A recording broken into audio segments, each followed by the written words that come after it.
Can everybody hear me on Instagram? I think so. So we are live on Instagram and Facebook, Twitter, and YouTube. So if you are by a computer, like you can watch it there, and we're like side by side. So this is kind of the behind the scenes.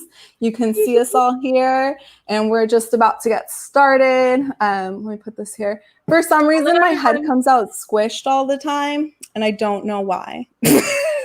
I think that's a new Instagram thing. I've noticed for my lives when I put them on IGTV, they come out mad squished. Oh, yeah. It's like, I don't know why. My head is all squished and weird. So now people It's not a you thing. It's an Instagram thing. Don't worry. Okay. But if you don't want to see us squished, you can go on Facebook or my Twitter or Insta or YouTube. So on Facebook and YouTube, I'm Build with Joy, and on Twitter, I'm at Joy Valerie, just like this Instagram. But I'm really excited to talk to you today because we've been wanting to do like the whole podcast thing together, and now you have a podcast. For so long. Yes, I do have a podcast, BreBurrito podcast, available on Spotify. I almost said Shopify. Spotify. And it's about whatever I want to talk about. That's why it's called BreBurrito Podcast. What was your last episode about? Well, what was it about? It definitely was a relationship one. I have like a series with one of my friends. And you know, he's a guy who's a serial dater, and I'm like always like, you know, single all the time. So we kind of go off of that dynamic. Why am I looking at my own website to see what I was about? But I also do like TV reviews. Like I did a review on Hintified. I do, you know, just, you know, honestly, any like nonsense in my head. It was like a deep dive into. Oh yeah, the last thing. Okay, so it was an interview with like my homegirl who is I love her. She's divorced, right, and has a new baby by the another man, but she's like basically roommates with her ex-husband, and they're still best friends, which I think is so fascinating. And you know, I because like you don't really hear about those stories, you just hear the classic like, oh, I hate my ex, but like literally they're best friends and roommates. So I think it's so fascinating. That's the latest really podcast. If y'all want some gossip about people you don't know. You know, those are like my favorite type of like chisme. Like I love, because I feel like my life is very boring. Like I work a lot, but I love it when my friends call me with their like chisme about their friends I don't know. No, not like boring, just like non-dramatic, which is like a good thing. I keep it that way. I feel like purpose. You have a lot of squirrel drama going on. Like you're always talking about them squirrels, and I'm like, girl, there's a lot of just squirrel drama. My drama is just like weird drama. Like there's squirrels. No, I love it. The internet, but I don't have people drama, which is like very much intentional. But I love hearing other people's drama. Oh, it's really bad. It's because we're Libras. Especially people I don't know, which is even weirder. But I'm just like, tell me your office drama about because like, the Libra thing we have to know about. Like we want to know everything. Yes, I do. But yeah, well, let's know more about you. I want to know everything about you. I know you. I met you like 3 years ago, 4 years ago. I don't even know anymore. Time doesn't exist. Time is irrelevant. We have learned that in 2020. There's no such thing as time. But yeah, so if you can tell anybody listening a little bit about more, who is behind BreBurrito? Tell us the tale. Oh. Okay, hey y'all, it's your girl Bree. I'm a freelance graphic designer. I'm a self-proclaimed influencer. I do have some promo codes out, by the way. Which one of them? I know it's with a mutual friend of ours that we both love. Oh yes, I'm actually wearing the t-shirt right now. It says "Wrong person to sleep on." Code BreBurrito. And then I also have my necklace. We're just talking about Libras. Is from Quintero, Los Angeles. Also code BreBurrito. And then I got a shirt. You didn't say where it's from. It's from one of our. Oh, it's from Shift World. Yes, from Delilah. Yes, Delilah. Shift World code BreBurrito. Where's my hair? I thought it was appropriate to wear today. Oh, hi Instagram. Yes. I forgot about y'all. From Shift World, and it's spelled shift with no I. Because there's no I in shft.com, right? Yes, Shift World. Yeah, and I think there's no Delilah D. God, see, this is why I'm a self-proclaimed Oh no, it's with the O, regular world. This is why I'm a self-proclaimed influencer, because I'm not the best at like promoting stuff. So thank you for taking a chance on me. That's rolling the dice. Anyways, back to who I am. You should. I look like something else. No, yeah, it's rolling the dice. Anyways, you listen. I'm not. That's on you. Well, okay, we're gonna talk about that more, and we're gonna build out your whole like plan, because BreBurrito, everyone's gonna know her, and I'm gonna be like, that's my friend. Yeah, you guys. What the fuck? Like, follow. Okay, so yes, I'm a self-proclaimed influencer. I'm a graphic designer, wannabe artist. I'm from all over California. I do say I'm a child of the world because I kind of grew up half in California, half in Virginia. So random, like so quirky of me, right? Super quirks. But I'm not originally from LA. I'm actually in the Inland Empire, which is in Southern California, not LA, not that exciting. And I'm a Libra. And I don't really like burritos that much, even though I'm called BreBurrito. I guess the reason I picked that name because I wanted alliteration, first of all, and then burritos are actually kind of more of an American Texas invention, which is like, you know, my nationality, my background is. I just feel like I'm just a little bit quirky. I'm saying no. How do I explain this easily? So I identify as like Latina American, right? But my family has been like, my mom's side of the family is like half like Mexicans that were in Texas before it was Texas. So they were like, oh, so y'all gonna decide to change? That's pretty cool. So that's why I picked burrito. It's more of an American, but still like, you know, Mexican. And then my dad's side is like, it's New Yorican. Like, they were like, what do you mean? You know, we talk about J-Lo all the time. What do you mean? So shout out to all the Puerto Ricans. I can't really relate to you that much. And I'm on, like, I don't want to like not mention it, because like I don't want to lie, but I don't want to be like, oh yeah, I'm super Puerto Rican, because I all I know is Nina Sky and J-Lo. That's it. So, oh my god, I miss Nina Sky. Right? They're still doing it. They're still doing it. Yeah. But I think that's something that, you know, we've talked a lot, and like, you know, about like who gets to define what you fit into, right? And I feel like that's, you know, some of the nerdy things that like we bond over, because, you know, we're kind of nerds, but we're cool. But also, you know, I've personally like watched you grow in the last couple of years, like when you first started as just a little baby burrito into like a full blossomed burrito. Yeah, if y'all didn't know that burritos grow like caterpillar style, so like first you started as an egg, and then, you know, pupa style. So I'm now in like the chrysalis formation, about to come to a beautiful burrito fly. Burrito fly. Oh, okay, I think you have to design that next. It's gonna be like it's gonna be like a Pokemon evolution, and I'm also into Pokemon Go right now. I'm also I guess I can say, like, you know, this is not a it's totally a BreBurrito interview because it's all over the fucking place. The way I'm a nerd, and which I actually like kind of bully Joy sometimes, I'm more of a comic book sci-fi nerd. Remember I was like, you don't know about Superman, Spider-Man? You're like, I don't know that. I'm like, I'm a book nerd. I'm like an academic nerd. See, this is where I'm trying not to bully you. Like, we don't believe in bullying. We don't stand for bullying. But I'm like, girl, can you like know some Spider-Man or something, girl? Like, come on. How are you gonna be a nerd? I feel like I have to watch this now. My brother's been trying to get me into like Marvel stuff, so we're getting there.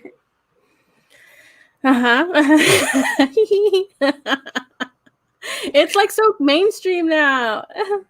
Fine. Okay, I'll watch it more. But yeah, so you're a Pokemon. Is that what you're saying? Yeah. You are a Pokemon. But, you know, I think one of the more like awesome things about you is that you're basically like the behind the scenes person designing a lot of like everyone's favorite brands that they don't even know that it's like you've been there, right, the whole time. And that's one of the ways that we connected is, you know, you even got me thinking more consciously, like, okay, who is it? I go to you for everything, but I'm like, what brand do I want to support? Like, what shoes do I want to buy and stuff like that? And why is that something that, you know, how did you get into design, but even more so like supporting Latinos, especially when right now you're just like, I don't really like, people don't accept me always, right? So why is that like something that's so important to you? That's a great question, since, you know, growing up in California, especially in Central and Northern California, the only type of Latinx people are Mexican people. And they're like, so are you fresh or you're not fresh? From North or you're from South, right? So growing up, I don't speak Spanish. I'm like half Puerto Rican, right? I'm already, discriminated against by my own kind. And I've always been, bullied and beat up and teased about, my identity. And I think what I came to realize, growing up is like I could have been the whole like, oh, I rejected, I want to be quote unquote whitewashed. I really don't believe in those phrasings. But it's just like no matter what, the way I look, people are always going to question it. And I think you and I, relate to this, that we have siblings who are a little more like quote unquote lighter skin than us, or more like, Caucasian, Anglo-Saxon American white passing. Yeah. White passing. I'm quoting everything because, I don't have time to unpack that. I am not, you know what I mean? Let's close it up. We're going to close it up. Anyways, I have siblings who have like never been questioned about it and never can understand that I'm like the only one of my, I have very few siblings and cousins that aren't like half Anglo-Saxon. I'm like half, another Latinx type of person, and that's pretty rare. So I just kind of came to myself that like, I'm never going to run away from it. Someone's always going to ask me. I could like dye my hair blonde. I can do whatever, but someone is always going to connect me to it. I'm going to represent that group of people, whether I want to or not. So I might as well embrace it, right? And, as much as I like to say is like, people do make fun of me for not speaking Spanish, like, oh, you're not real. I'm like, what do you think how your kids are going to get treated if you have children? Like, do you think they're magically going to like be accepted because you said so? Like, do you think your kids are going to speak Spanish? Because I've met so many people like, oh yeah, I'm teaching my kids Spanish or whatever, and guess what, their kid doesn't want to learn. And that wasn't the case for me. I begged my grandma to learn. I begged her to learn. Both my parents don't speak Spanish. But they like, I remember when I was a kid, my mom would buy like on like, what do you call those, Walkman tapes in Spanish classes. My dad took classes. They all like, they try. It's not like they never tried. They were never the type like, oh, don't learn it, we don't learn in his house. Like, no, they were trying too. They just couldn't get a hang of it. And the stigma, like now it's a lot better. Shout out to Maya from BuzzFeed, who's really like destigmatizing learning Spanish as an adult. But like back then in the 90s, 2000s, no, you're not one of us. And Anglo-Saxon American person could like learn Spanish. Like, oh my God, they're loving our culture. That's amazing. But a Latino person who doesn't learn, yeah, you're a disgrace, right? So I just kind of like, whether you guys want to accept me or not, the rest of the world is going to accept me as one of y'all. So I might as well try to like help it and change, the problematic parts of it. That's just whether you like it or not, I'm here. And we've had a history in this country and I'm proof of it, right? So that's why I identify with, being a Latina person, and then how I got into, working with Shop Latinx and a lot of these brands. So I graduated in 2015 from college from JMU, James Madison University, and everyone having fun. And I moved back to like LA. And I really wanted to get back into, over there in the East Coast, at least in that DMV area. I've met a lot of like South Americans, and most like, actually, I think, don't quote me on the stat, but I think DC is the number one, like most like Latinx people are foreign born. There's not that many, like, or first generation. Like there's not that many like third or fourth, like in LA and Texas. That's where the most are at, right? I didn't even know there were like third or fourth generations until like meeting people from California. And they didn't know that either. And I'm like, but y'all know history that a lot of this country was Mexico beforehand, and like, I don't know. I'm like, we didn't know. I'm like, how did y'all know and that's what always brought me like, how come we don't see third and fourth generation people in the media if we've been here for forever? And it's like, why is it? And like, I mean, there's actually Pew like research reports about it, like from like 5 years ago, saying that like most of the time, like by third generation, you're 50% more likely to marry a non-Latinx person at all.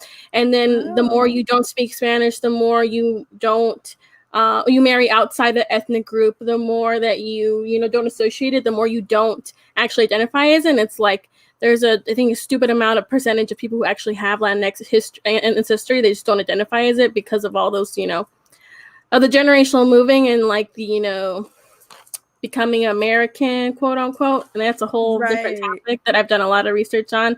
So these people exist. They're here. I'm one of them. But so I wanted to get back more into that, and I definitely, you know, I became, how did I become graphic design? Oh, you know, I was privileged enough in Virginia. They have a lot of public schools, high schools that like specialize in a certain like skill. So mine was actually an IT high school. Like there was like a robotics team, there was whatever. And I always liked art. And my dad was like, why don't you just like do the graphic design thing? Because you can do art and computers. And I was like, whatever, I'm going to be a lawyer. I'm going to be like Legally Blonde. Yeah, that did not happen. But thankfully, you know, listen to my dad. And we learned all like the Adobe products in high school. So I already kind of knew everything. And then I had like that head start in college. And it's just like what I wanted to do. And I'm like, I can just make cool stuff. So when I came back over here, I knew I was like, I don't want to go into corporate graphic design. I don't want to do it. Right. And so I'm like, how can I, you know, not be corporate, still make some money and like be involved in my culture? So I knew I really wanted to work with like Latinx owned businesses. Right. And around that time, 2016, there was a company, y'all know it, Shop Latinx. That was just an IG brand. I saw like on the hashtag of somebody's post because I was creeping. I was on Tumblr. I was on like, you know, I'm certified classified creeper. I should add that to my resume, right? And so I saw them and I just was commenting like, oh, you guys should have like, you know, at the time they were just listing all like, you know, the Latinx owned businesses online and in person in the country, right? Mostly at the time in LA, just because you're based in LA, right? And I DM'd them one time. I was like, hey, I'm a graphic designer. Do y'all need a website? And they're like, well, we can't like pay you at the time because literally they had like, I think just 1,000 followers, right? And they're like, yeah. And then I met up with Brittany, who is the founder. And then that's how I met literally all my client base. So, I mean, I'm definitely not a rich person at all. Like, do not let my hat fool you. Don't That's let a my fancy hat. Yeah, thank you. It's from Paloma Girl Clothing, another Latinx owned business. And I met all my clients through there. And that is the beginning of my my little caterpillar phase. The caterpillar, is that when you were a chrysalis? No. No, I was just an egg. You're just a little baby egg burrito. Now I'm a little egg inchworm. We are really getting into caterpillar anatomy, and I love that. Yeah, there's the whole like 8 stages of a butterfly. We're gonna look this up, and I'm gonna put this on when this becomes an episode. Oh my gosh! Yeah, it's gonna be deep. I need to refresh my bio apparently. But yeah, and I think that's kind of how I found you through Shop Latinx, because that back when like the early days of Instagram, I think a lot of us were like looking for community, right? And like I was always into like, I was that annoying person because I'd been backpacking, doing all this stuff that I was just like, okay, where's everything sourced? Who is it funding? And I was like that person, but not that vocal, because like we all used to hate those people that were just like, who owns this? And now all of a sudden it's just like, wait, no, right? And I'm like, we were like trendsetters, right? But you especially, like, you know, like everyone, I think most of what you're always wearing is Latina owned, Latina started businesses. And, you know, I think that was, and like, you know, I worked very shortly with you guys, and I was like, wait, Bree's like running a lot of just like the web presence, right? Like the website itself. And I think that's something that people don't realize when it comes to graphic designers and the people carrying the aesthetics. It's not just you like making something pretty, right? Like there's a whole I wish it was just that. Oh my god, thank God. Yeah, no. So yeah, back in the beginning of, you know, in 2016, you know, it was Brittany, and then it was the, you know, the old co-founder Raquel Garcia. And then they had a bunch of other people they've actually sourced from Facebook on to get writers, photographers. A bunch of people were involved, right? But, you know, having very limited, like literally no money, right? So it was really bootstrapped all by them. So I was, again, like I will say I'm a very privileged person. And like, even though I didn't like think of it at the time. So when I went to college, right, I don't actually have a graphic design degree. And it's kind of like, wait, what's your degree in? Okay. It's like a thing, like graphic designers are very, like a lot of the art world is so like persnickety and bougie, and like if you have your clients and you're growing, so like yeah, I mean that's fine. It's just like, you know, it's actually kind of like a point of contention. So I don't have a graphic design degree. My major, my school made up a major called Media Arts and Design, right? We call it SMAC, School of Media Arts and Design. And so there was different concentrations, and my competition was called Converge Media. So actually, I have a minor in art, so I did take some art classes, like classical art classes.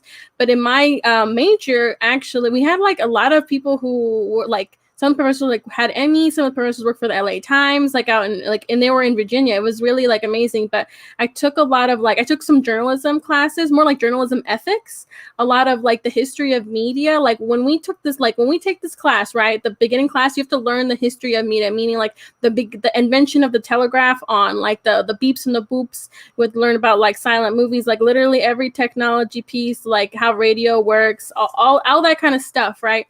And I actually took a lot of like deep analysis of like media. So that's why I think I get really into like how things work. And, people say, oh, people are so sensitive nowadays. I'm like, no, it is not. Like people have been the same, just Twitter. Everyone's got Twitter now. Like that's really what the difference is. Like there's like, people like used to write in when they didn't like things and that's where I'm kind of like, with a lot of like, I guess we're getting off topic, like a lot of cultural critiques on the internet. They're like, oh, like we need to have more, representation. Like, yes, we totally do. But like, 20, 30 years ago, even having an interracial couple on on TV was like unheard of. Like even having just any Black family at all, people would write in mass letters calling, like, you imagine how much energy back then to find a piece of paper and a pen to like write out and buy a stamp for like a nickel, which was a lot of money back then. Like I'm really summarizing up economics back then, but do you know what I'm saying? Like, and to like, and I'm just like, how angry do you have to stay? You got to stay angry for at least a couple hours. People had the time, and they still do today. It's just Twitter; they can spew a lot more of it. So I think that's just like mine is like a media.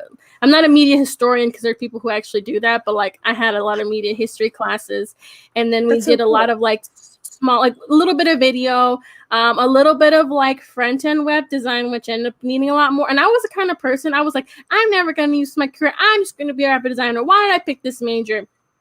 And I used everything I learned. I'm so annoyed. And then we did like even like a mini production class. Like it's like, oh, you have to like, figure out like you need to order lunch for the crew and this is the set and schedule. And I'm like, I'm never going to use it. And the first freaking internship I got out of college was at a small comic book publisher. It was like, female artists and female writers. And I had to like find a goat in LA. And surprisingly, it was very easy. Like, you mean an actual goat? Yeah, they needed a baby goat because they were going to try to film a movie. I'm not going to mention the comic book company, but like basically she was a producer and she was like, I'm buying these titles before they get popular to sell them later as movies. And I'm like, you're smart as hell, because this is the beginning, 20s, like, 16 of like those big, super big Marvel movies. And so she was going to make a movie. She needed a baby goat. And I'm like, how the hell am I finding a baby goat? Like in Virginia, I have friends who have baby goats. But no, super easy. Like took me literally 5 minutes. And I called the place and they're like, okay, how fresh from the mom do you want it? I'm like, medium fresh, I guess. Medium. They're like, okay, what color? And I'm like, what kind of colors y'all got? And they're like, we got brown, speckle, and white. And I'm like, let's get a speckle. And like, how? And they're like, how trained do you want it? I'm like, medium trained. Like, well, it is like a baby, so it's not gonna be that trained, but like we can do our best. And I'm like, this is, it literally took me 5 minutes. So I was like, I thought this was gonna be a little more difficult, but I had to use those skills I learned in my class. Yeah. And so you're one of the rare few that actually use their degree. Oh my God, yeah. And I mean, again, I'm so privileged to like have gone to that school and to get that education. But it was a very like in the future, like they were like, most companies are gonna want you to do a lot more than just do this. And at least in my freelancer case with like, brands and business that have super small budgets, that's been the case for me. I'm trying to move away and just do more singular things now, but yeah, and I guess I forgot to tell the story of how, I mean, like, yes, I found Shop Latinx on Instagram. Sorry, I think I have a hiccup coming. Let it out. I swallowed it. Anyways, you can swallow them. It hurts. So before I like what kind of inspired me to reach out on Instagram was I went to like an empowerment talk by Stand One and Lala Romero from Belladonna and like Sweet Street Cosmetics and all, Major Mogul, whatever. And Patty Rodriguez was there and it was like $50 and they were like, don't be shy, like, make connections. And actually I worked a little bit with with Lala for a little bit of time. And you were just on their campaign right now, right? No, that was for Vive La Bonita, which I just like met them this year. Sorry. Yeah, no, it's I okay. used that picture for the thumbnail for this. Oh, blessings. Yeah, no, that was for Vive La Bonita. I was a model, I guess, for the first time ever. I'm really not a model. Sorry, there's a garbage can outside. I'm watching them like. Yeah, so yeah, that inspired me to reach out to different people on the internet. And you've worked with a lot of companies, Shop Latinx, Belladonna, Vive La Bonita. So I've worked with Shop Latinx for a long time.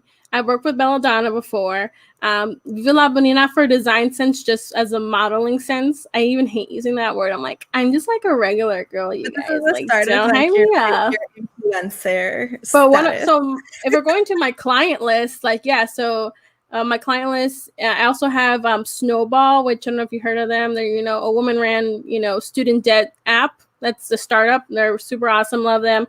One of my clients is VSCBD, which is by Vanessa Sanchez. I've worked with the Brow Guru and her salon, which a salon has a lot of graphic design needs. You would be surprised that you would think so. Who else? Socionato. I've worked with them. Gooder. I've worked with them. I'm trying to think. And of course, Chef Daniela, who is, super successful, like cannabis chef. She was on, what's his, why am I just, Guy Fieri was like, yeah, she was on the Guys Grocery Games, and she was like, yeah, he really liked me. And I'm like, yo, one of my clients is like one of Guy Fieri's favorites. So like, I'm pretty. And you're basically like designing the first thing that people see, right? So I guess to go a little bit deeper in that, what are the things that you kind of need to run your own independent graphic design business? Like, what do you work with, right? Like, you're not just making the art, right? If you want to go a little deeper into that. Oh yeah, what I actually do, it's a lot. So with each client is different, but these are the things that I've done in the past. I've like made websites through like content management systems like WordPress, Squarespace, Shopify, which, to make it look cute, I can I technically can, I know HTML, CSS, a little bit of JavaScript, a little bit of this, a little that. Do I like making them from scratch? You need, unless you're like super smooth with it, which I am not, you don't need to do that anymore, right? Yeah. So I do a lot like those kind of front-end websites, right? A lot of the Instagram like flyers and posts, Instagram stories, a lot of the like logos, like branding style guides that like kind of guide the brand even after I leave them, or if they get a social media manager or a marketing team or whatever have you. I do a lot of pitch decks actually for people like presenting to, to get the money, please. But they say it like more eloquently than that. And you help them with your pretty pitches to say it more eloquently. Yeah. Give me money. I need money for my business. Trust me, it's going to work. That's how I imagine things go. That's basically it. Yeah, that's what I imagine it's going. I've done some package design. I'm trying to think what else. Oh yeah, of course, like printed materials, like like brochures. Why did I forget the word for brochure? I was like, it goes like this. Brochures, booklets. Pirates head packaging, like boxes and such like that. I'm trying to think of what else I've done. A little like, not really. I've done. I don't even say video editing. Like I can do basic, like nothing crazy. I don't like doing that. I really don't like doing websites. I will say that for sure. I don't like doing them. I do them, but I don't like to. Yeah, and chances are if you're scrolling through the internet, especially like the Latinx internet inside of Twitter, like you've probably seen Bree's designs, right? Oh, I used to do a lot of listicles when Shop Latinx had a blog. Yes. Oh my God, those were the best ones. What was it? You had a very controversial one. Yes. The concha. I had one where, so on the Shop Latinx old, actually I'm going to upload all the, like I got the go ahead from Breana. She was like, yeah, please do, like, please upload all the old ones. All the old blog listicles I'm going to put on my website. I didn't have my own website for 4 years because I hated making websites. And I was like, people still want me to do this. Like, I will do it. It's not my favorite. I'll be honest about that, but I didn't have my own for 4 years. I just got mine like literally this year, but I'm going to put all my old listicles. But my most controversial one was the conchas are overrated. And it was like a listicle of like 10 other desserts that I think should get as much shine in like the Latinx, media sphere. But I only got 2 negative comments, but maybe like if this goes like a little bit bigger, I think a lot of people might agree and they just like silent about it. Yeah, can I where is she? Okay, here's my thing about conchas. Wait, can you like cover my screen? Okay, we're pausing. I don't know how to do it. Okay, just don't judge my room, I guess. Bree will be back after she's getting her stuff, and we'll add her back to the stream. And if you have questions for Bree, feel free to like ask them on wherever you're watching. So if you're here on Instagram watching, you can actually ask questions. There's a little question box. But we're gonna get into like making Bree's business even more amazing.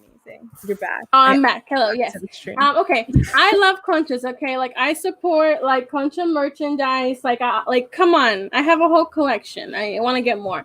But being like in Southern California, I identify definitely as Chicana, especially in like the media and the social media sphere. It's very Mexican homogenous. And we talked about this, and I feel like we need to have a little more like diversity. And the beginning is the concha. Like I love her. I love her so much. I didn't know till I met South Americans that it meant coochie down there. Did you know that? Because I didn't. Wait, yeah, in South America, concha means coochie. Oh yeah, no, even in parts of Central America, it does too. I didn't know that. Yeah, it's awkward. And I think I'm so big about the, being like diverse in the Latinx community because, growing up in like, I can't talk about LA. I grew up in Central and Northern California. It is all Mexican. I didn't even meet a Central American until I moved to Virginia. I had no idea what pupusa was. My friend was Salvi. Like literally her mom's driving, right? We're in the car. Y'all want to get some pupusas? And I was like, what's that? And they're like, skirt. Like, what? What are you talking about? What do you mean you don't know about that? I'm like, I'm sorry. I've never heard of that ever in my life. I don't know what you're talking about. I have no idea. So we got some. It was delicious. I still love them. But and then I met so many South America. I have so many friends who are Peruvian and Bolivian. Shout out y'all. But I would have never met those people if I didn't move there. And I know some people out here who are like, yeah, I never met a Bolivian. And I'm like, yeah, they're all over there. Like, it's just, that just fascinates to me. I'm like, I'm sure I'm not the only one with this experience. I'm very sure. I know like 3 Bolivian people. That's a good amount. Some people, I met 0, Yeah, and you're also a meme connoisseur and podcaster, and now you've kind of grown, right? Since like this was egg burrito days, and now you're into like inchworm days, maybe. Wait, no, maybe. And you've like actually bringing on more clients, right? And that's like one thing that we want to definitely like talk about. You've kind of moved on from doing everything on Shop Latinx and now taking on a lot more of your clients from there. And what are the next steps for BreBurrito? Well, definitely working with brands because, like you said, you need to know more than just like, just pure mechanical design. Is that, being a personality on the internet will make your business succeed way more than ever just having a really good brand and really good products, which it doesn't really seem that fair, but like I guess it's the society we live in now. Like if the owner has you were a pretty great personality behind Shop Latinx, starting controversies over concha. Oh my god, I try to I kind of like. I know one day I'm gonna get canceled. Like I hope it's not famous last words. Like everyone at one point gets canceled for something. And I was like, I wonder if I'm canceled for this. Like how dumb would that be? I guess I'm a little bit of a provocateur that way, right? A little bit edgy, as they would say. But that was not, what I got. it's not what I get canceled for. I didn't get canceled for anything. Hopefully, I mean, I really hope I don't. But like, if I do, I hope it's something stupid like saying conchas are not the end all be all. I really hope that's it.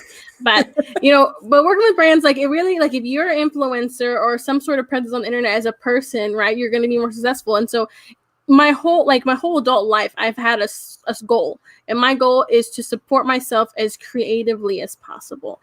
And I don't really care if I'm like rich or famous or anything per se, but I want to support myself creatively. And knowing that from working with brands, because I've always wanted to be an artist, right? To be an artist, you'll sell a lot more if people know your personality. You can have like really good design and really good art, but if you don't have that draw in, like, then you're not going to get clout until you're dead.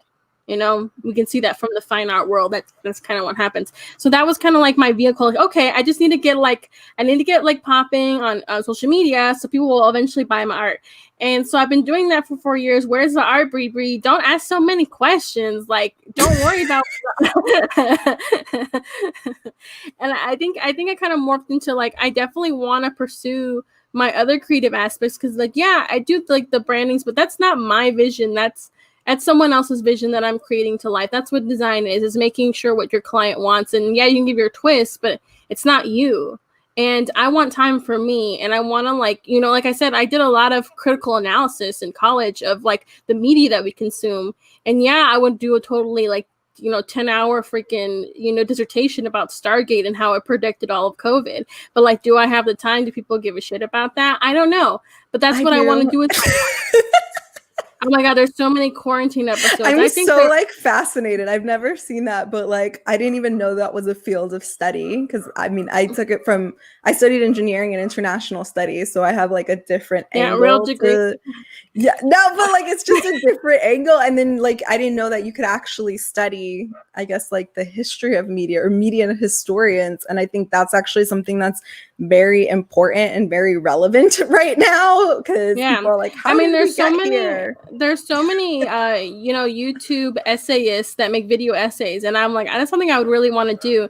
I don't know if I'm that eloquent to speak on that. I definitely want to start writing more. That's like one of my goals. I want to write more like critical analysis piece on like pop culture. I think that's really interesting, especially to me. Sorry if you hear my dog barking, cannot help that.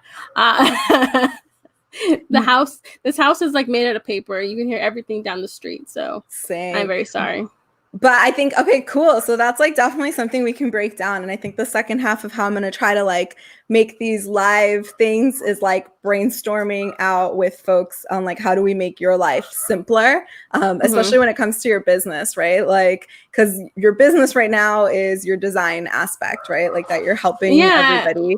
And then you have your like personal goals where you're just like, BreBurrito, flourishing. You're an amazing person, and I think more people. I see myself as thank you. I see myself, like when Lady Gaga came out and like her whole thing was like she was super You're poppy, gonna wear but steak? Like, well, no, I mean maybe if I have enough money, but like no, like remember she like I guess maybe this was a Tumblr thing that like, oh yeah, she's so poppy, but like it's because she understands pop and it's like ironic and it's like satirical, like it's like she's examining like did I live in a universe, or did you hear that when Lady Gaga came out? I was pretty basic, so I just listened to the music. Okay, well, I guess if the people on the Tumblrinas out here, and I wasn't even that big on Tumblr, but like it's like, oh, Lady Gaga, like she understands pop music and pop history, so what she's doing is because she understands it so well. It's kind of like mad ironical, like and I think I want to be that as a brand. I'm kind of like an influencer. I want to be an influencer. Like, who decides that? Who is the mayor of influencers, and how do I become a citizen, right?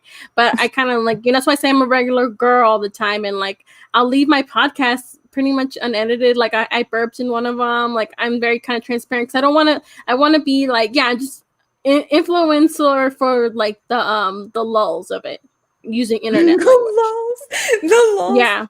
The ironic influencer, basically. But I think that's something that, you as literally like your stories crack me up so much.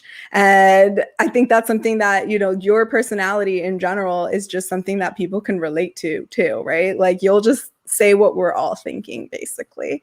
And that's like one of the things that I'm just love like mad about authentic about it. I'm just like so like authentic. I guess hashtag actually authentic or something, because there's so many people who you would think are authentic, and I'm like, no, you are not, ma'am. No, like that is not your real chin that you came in with. You know, I think if I were to get surgeries, I would have to document it because I don't want to. Like, I can't lie.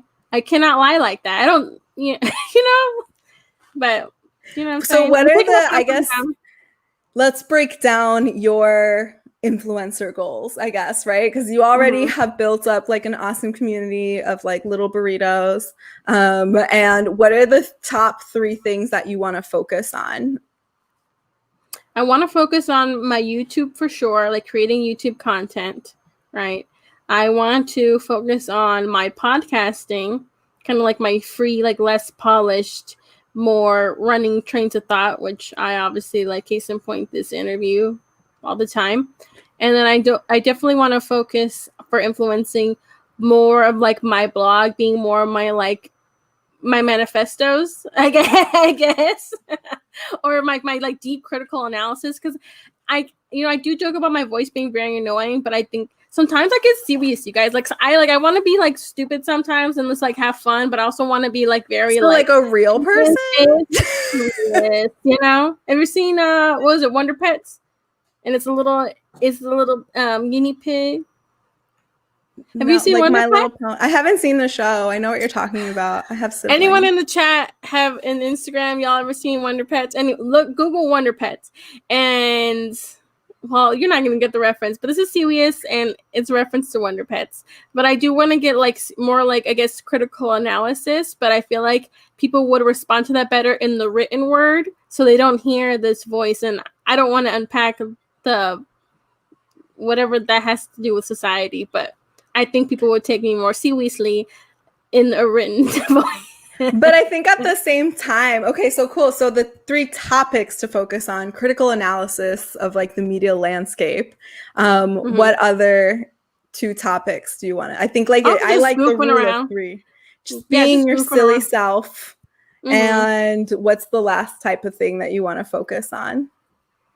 I think just think of like overarching themes. Being cultural, I guess, cultural analysis or culture, like, you know, ever since even after like kind of not being with Shop Latinx anymore, I still see it as a lifestyle. And you know, I feel like shopping Latinx, I always saw it as kind of like being vegan or whatever. Like, you most as possible, the most you can afford to do is to and you tell everyone about it that you are. I say it all. Yeah, I'm definitely a vegan about it, right? Like, yeah, it's from like a Latinx owned business or like a POC owned business.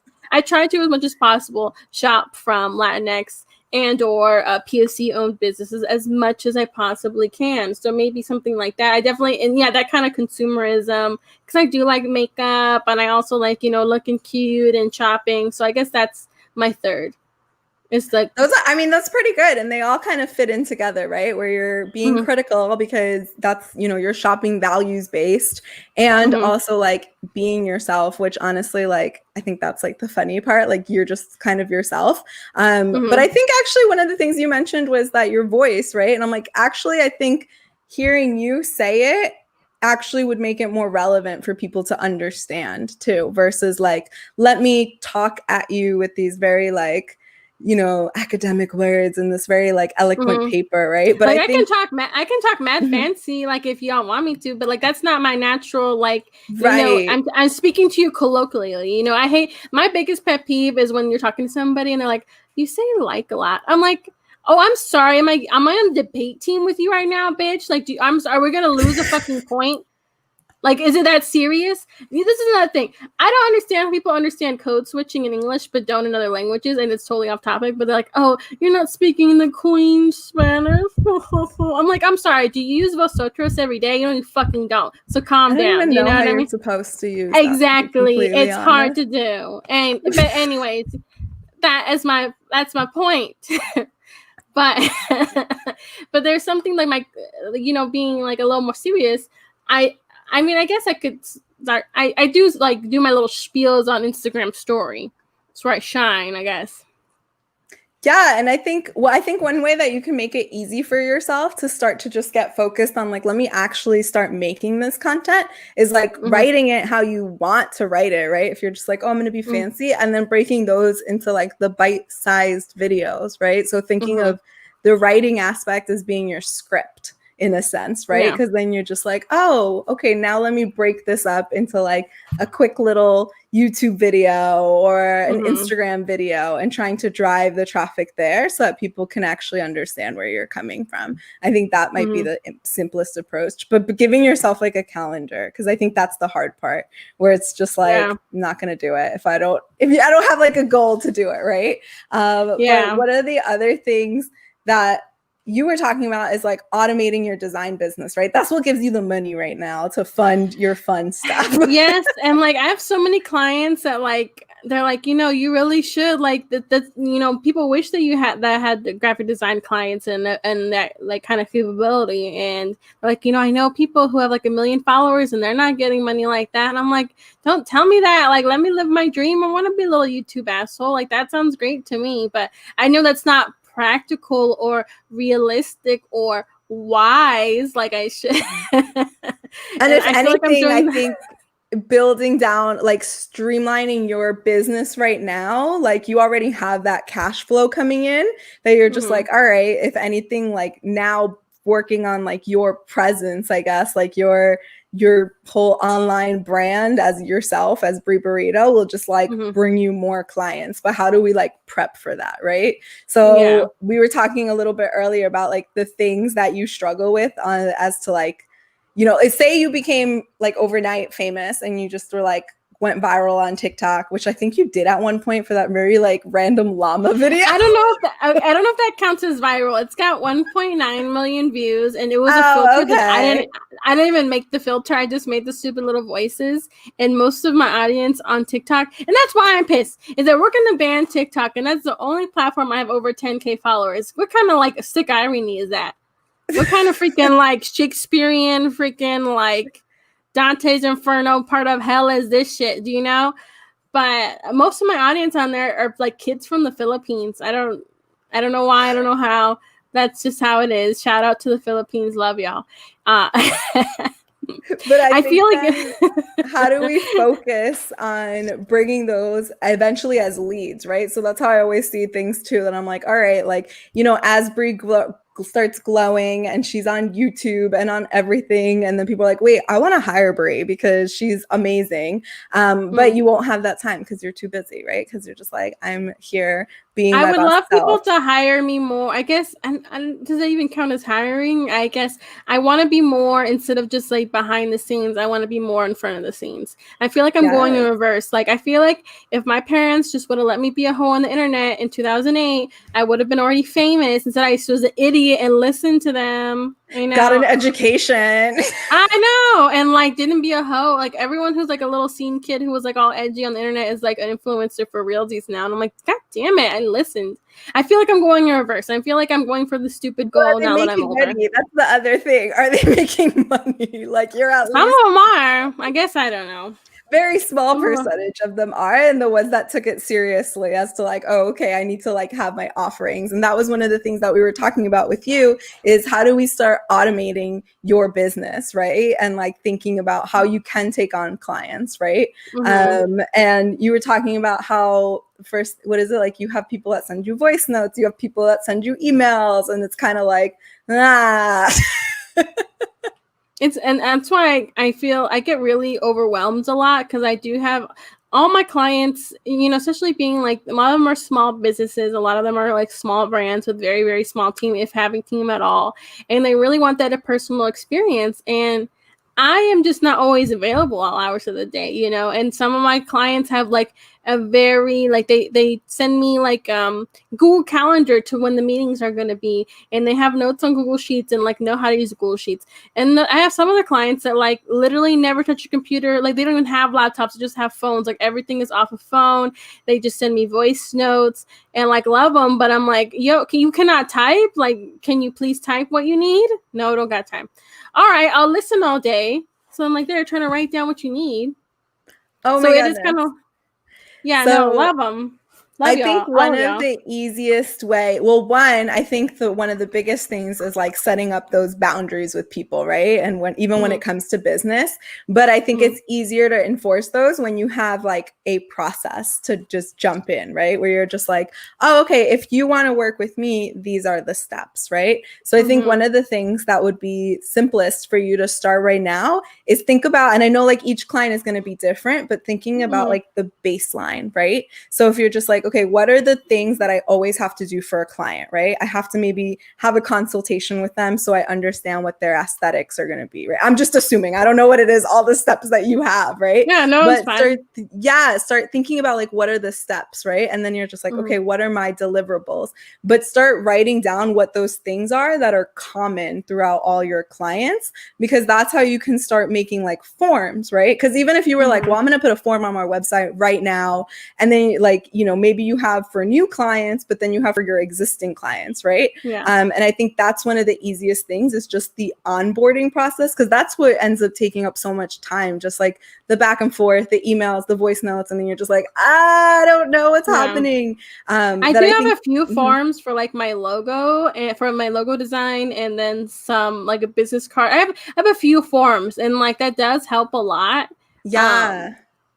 But yeah, I want to even automate it even further, because how I get clients is either like word of mouth. Actually, all my clients are basically word of mouth, right? Oh, wow. Actually, yeah. So I'm super blessed. Like, thank you. You know, I don't want to be ungrateful. Like, thank you everybody. Thank you my clients. I love you guys.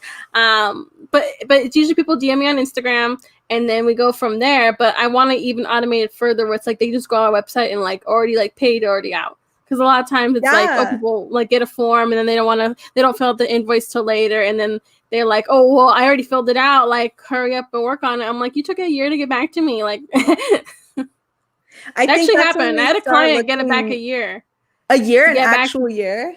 Oh. And actually, I send them like the form and everything. Took them 1 year to get back. And then like, I think it was like 3 days. And they're like, where's my like thing? And I'm like, I'm sorry, what? Like, I have other clients like wanting their done stuff too, and I'm like, so she took a year to start the process, and then wanted me to like hurry up and make the thing. It was a lot. Yeah, I think that's where you start thinking about like, okay, well, you already have the forms, and start thinking about like, what if you have it on Squarespace, like, okay, this is the form, here's the payment method, but then even thinking about, I think they're called, so not CMS in WordPress, it's content, or CRM, that's what it is, content client relationship manager, right? And I think you're even at that point where it would be beneficial, right? Like the cheap version. Like I'm so overwhelmed right now. Like, I love all y'all like so many clients are patient with me. I just want to like say I'm very appreciative, but like I get overwhelmed, and some people are like, where's my stuff? And I'm so sorry. I got like overwhelmed, you know?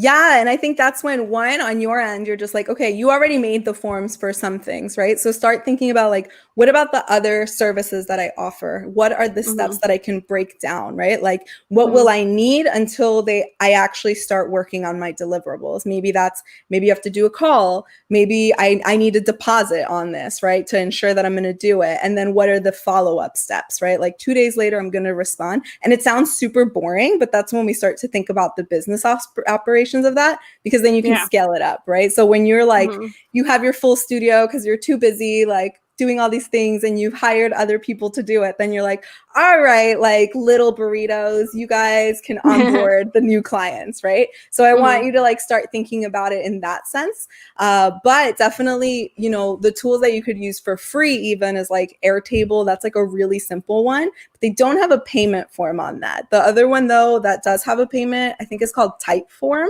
And if that's like one type, or Jotform, those two like have a payment. But I think even for you, there's the CRMs. Honeybook is one of them, and they have a special going on right now. I'll send you the referral code. But they have a special where I think it's like $1 for 6 months. But what it's pretty cool is they'll start building out a pipeline. So this is why like trying to tell you to like make your flow, because in these systems, these CRMs, client relationship managers, you could put in like, okay, this is the intake. qualified person, right? Like your lead funnel that you're like, this is a qualified person. They move on to phase 2.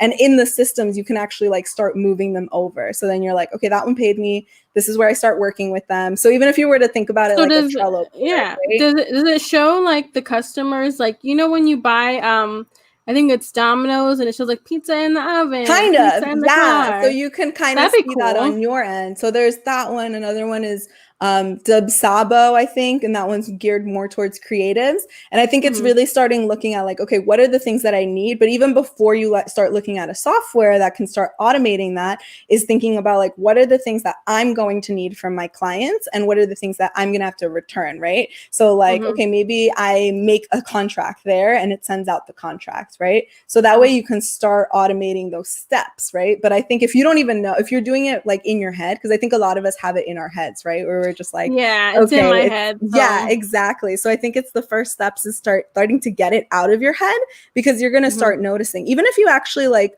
go through, okay, so I have homework for you now. Go to 3 of your clients and think about the steps that you actually took. There you go. You have homework. I love giving people homework. Well, because I only say this because then I just won't do it if someone doesn't tell me to do it. And I'm going to check out. Shout out my planner.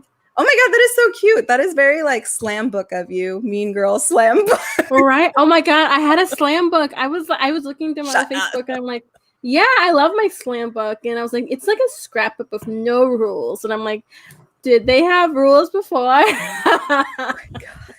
But okay, so you have your book Rizos down. Curls design that I helped with.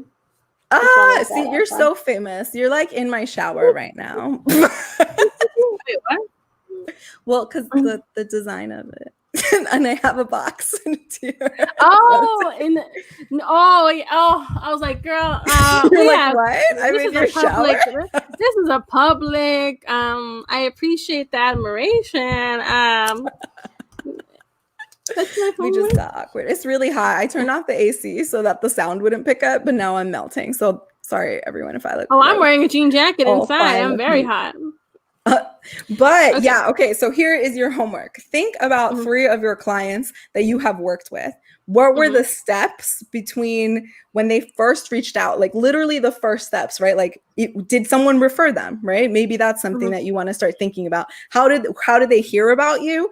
And then to the point of like when you actually did something for them, right? Whether it was a design or start thinking about like all the steps that it took and go through that process for 3 of your clients that you already have had, because you're going to probably notice as you go through that there's a lot of the common things that you started doing, right? You're going to probably be like, and I mean like break it down as simple as possible. If you're just like, I had to send them a text message after, or I had to send them an email, because then those are the steps that you're going to start looking at, like, what are the things that I am doing over and over and over again? And those are the first things that then you start thinking about, like, okay, I need to make my life easier. I'm doing like busy work. How do I make it easier, right? So I always think about like, is there a product, like a software that makes it for me?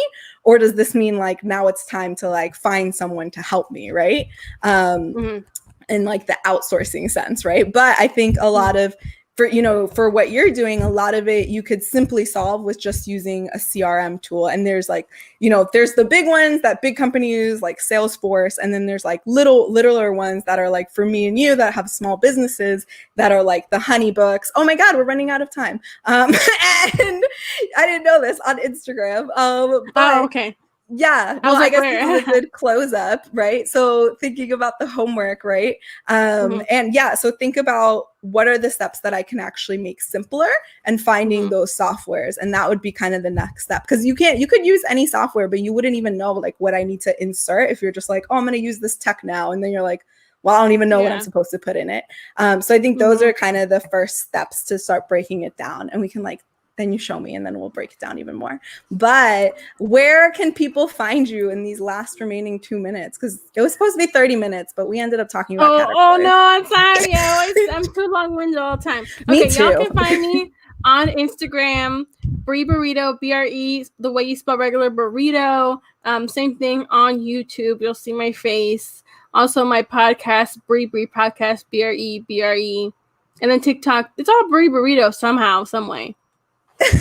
Well, thank you, Bree, for talking with me. I'm glad Well, thanks we for got to having me. connect. Yes, you're my first official guest on here. This is really helpful thank for me you. because my goal is to be more automated in my money making so I can have more time for my screwing around. Yes, I like that. I like that approach. I'm very proud of you. Well, I'll talk to you later, Bree. Bye. Bye. Thank you so much. Bye. Let Do we me end on Instagram? hold Okay. on. Let me end